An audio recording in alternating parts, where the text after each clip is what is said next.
एक भी बांग्लादेशी को पुश बैक करना it is not a বাংলাদেশের easy রাজনীতিতে হাওয়া বদলেছে, আর সেই সাথে বদলে গেছে দিল্লির প্রতি ঢাকার কূটনৈতিক সুর। আওয়ামী লীগ আমলের কথিত নতজানু পররাষ্ট্রনীতি ঝেড়ে ফেলে এখন ভারতকে কড়া বার্তা দিচ্ছে বিএনপি সরকার। হঠাৎ করে দিল্লির বিরুদ্ধে কেন এই অ্যাকশন বিএনপি সরকারের?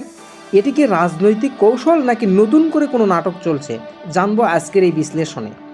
ডক্টর ইউনূস আমলের সেই ধারাবাহিকতা বজায় রেখে এবার সরাসরি ভারতীয় দূতকে তলব করল ঢাকা।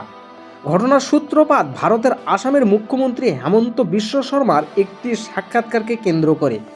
চলতি মাসের মাঝামাঝি সময়ে একটি ভারতীয় সংবাদ মাধ্যমে তিনি বাংলাদেশ নিয়ে অত্যন্ত বিতর্কিত ও অবমাননাকর মন্তব্য করেন। বিশেষ করে কথিত পুশব্যাক বা অবৈধ অনুপ্রবেশকারী ফেরত পাঠানো সংক্রান্তে তার দাবিকে পুরোপুরি ভিত্তিহীন ও বিভ্রান্তিকর বলে মনে করেছে ঢাকা। এই মন্তব্যের নজরে আসার পরই কঠোর অবস্থান নেয় পররাষ্ট্র মন্ত্রণালয়।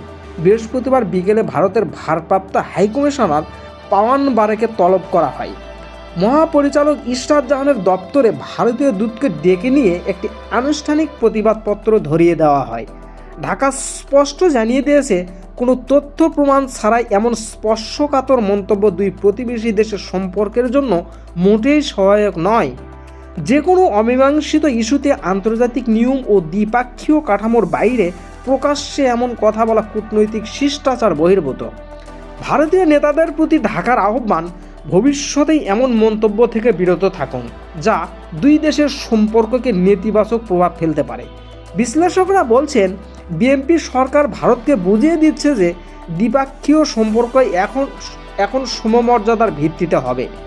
আগের সরকারের আমলে ভারতের যে কোনো সিদ্ধান্তে নমনীয়তা থাকার অভিযোগ ছিল, সেখানে বর্তমান সরকার জাতীয় স্বার্থ ও মর্যাদাকে অগ্রাধিকারই দিচ্ছে। ডক্টর ইউনূসের অন্তর্বাতে সরকার যে শক্ত অবস্থান শুরু করেছিল, বিএনপি সরকারও কি সেই পথেই হাঁটছে? হেমন্ত বিশ্ব শর্মার মন্তব্যের প্রতিবাদ কেবল একটি ঘটনা নয়, বরং এটি ঢাকার নতুন পররাষ্ট্র নীতিরই বহিঃপ্রকাশ। দিল্লির পক্ষ থেকে এখন এই বার্তার জবাব কী আসে সেটাই এখন দেখার বিষয়। তবে এটা পরিষ্কার যে ঢাকার অবস্থান এখন আর আগের মতো নেই। ভারত বাংলাদেশের সম্পর্ককে কি নতুন সংকটের দিকে নিয়ে যাচ্ছে, নাকি এই কড়া বার্তায় আসবে শৃঙ্খলা, সময় ও কূটনীতির নতুন দাবার চাল? তো দর্শক, নয়াদিল্লিকে দেওয়া বিএনপির এই কড়া বার্তা আপনার কোন চোখে দেখছেন? এটা কি রাজনৈতিক কৌশল নাকি নতুন করে সম্পর্কের গভীর প্রয়াস? জানান মন্তব্যের ঘরে। ধন্যবাদ।